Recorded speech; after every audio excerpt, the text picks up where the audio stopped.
India has done very well by reducing malaria to the extent of 90% since 2015.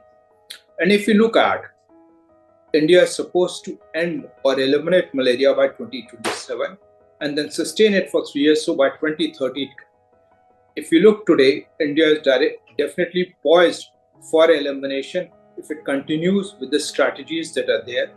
And definitely it will need changes in the strategy because it will mean from control to elimination.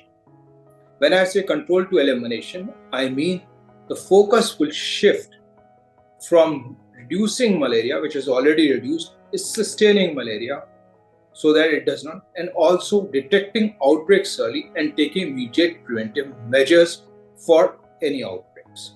Also, it would need increasing the surveillance in the country to detect any rise, even small rise in a, let's say not a district, but we may say like in a village which was not reporting malaria, and suddenly there are cases reported.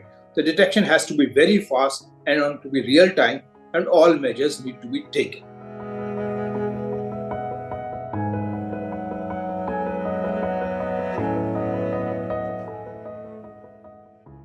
The first thing is, if the person has got fever, immediately should be tested, and the test can be done by means what we call as rapid diagnostic test, which gives results by strip test within 15 minutes or even by microscopy.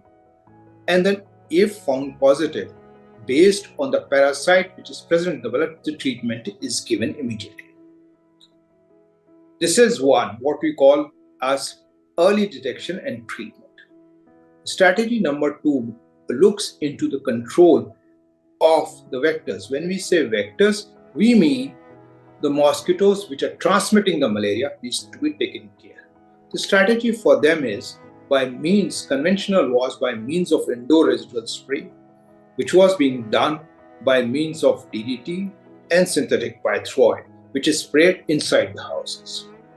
In the recent years, India has introduced what we call the long-lasting insecticide nets across the country, which are given free of cost in all endemic areas where the malaria is. Now, these insecticide nets contain a chemical on them, and once given, it can be used for 3 years. There are other strategies which include, for example, the surveillance. Surveillance means detecting the fever cases, immediately giving them treatment, and also following up, looking into if there are, how this person got malaria and are there any other malaria cases in that area. And based on that, take actions that other people don't get malaria also.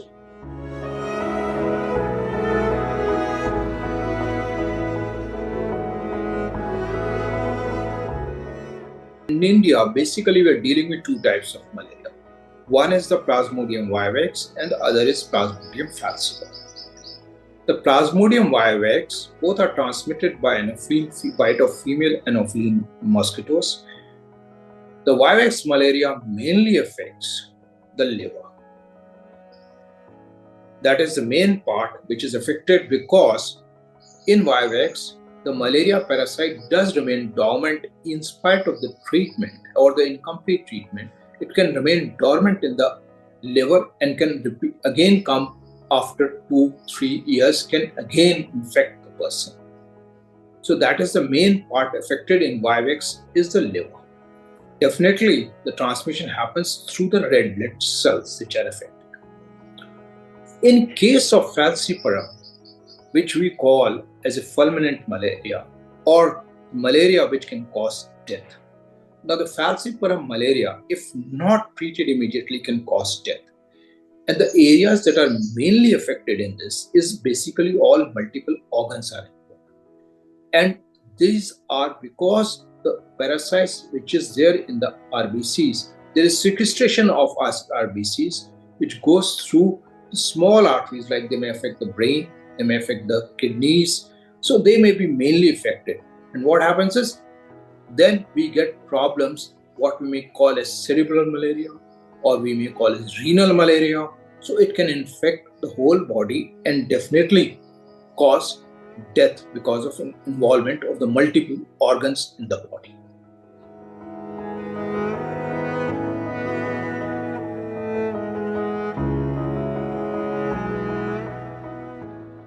There has been a decline in malaria cases by nearly 90% if you compare with 2014-15 data. So there has been a decline, and this decline is equally important because it is affecting both the parasite species, the vivax and the flaccid. The challenge is now that this needs to be sustained. When I sustain, that means one has to look into which areas are still reporting malaria. Now, it may not be as a state level as a whole, it may be district level or it may be below district level. So one has to find those areas which are reporting the consistent, or what we say, consistent malaria cases are coming from there. Now those areas have to be tackled. That is one aspect.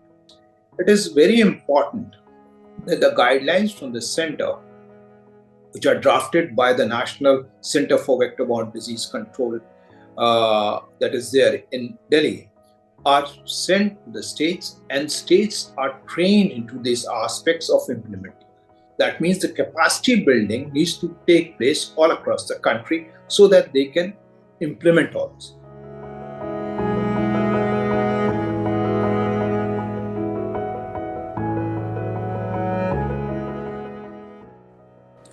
This is very important.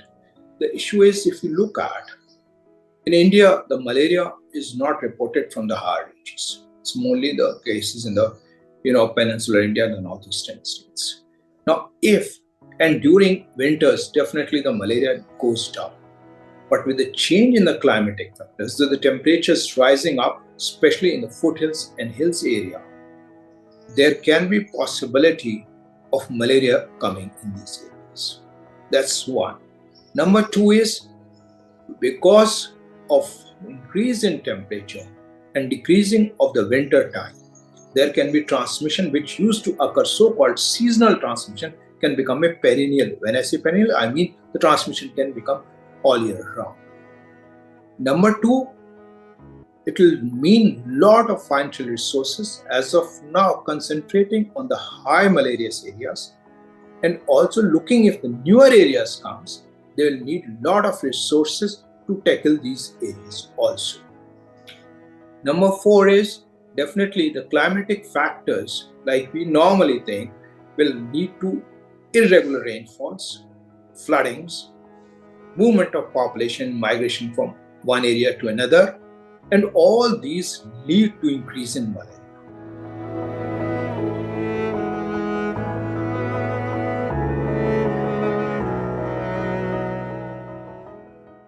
Sanitation is very important in the sense is, if the sanitation is proper, when we say the disposal of the wastewater is good, then possible breeding of mosquitoes will not occur. That's one aspect. Coupled with this also is the personal hygiene. That means when we're looking at living in high endemic areas, the personal hygiene would need to take personal individual preventions for malaria. For example, it is must that one can use full sleeve shirts, protect herself or himself from mosquito bites. They are equally important. When we talk about sanitation, we have been talking about so-called the Swachh Bharat Abhiyan, which does aim at all these aspects. The personal hygiene and sanitation will be very important for malaria elimination.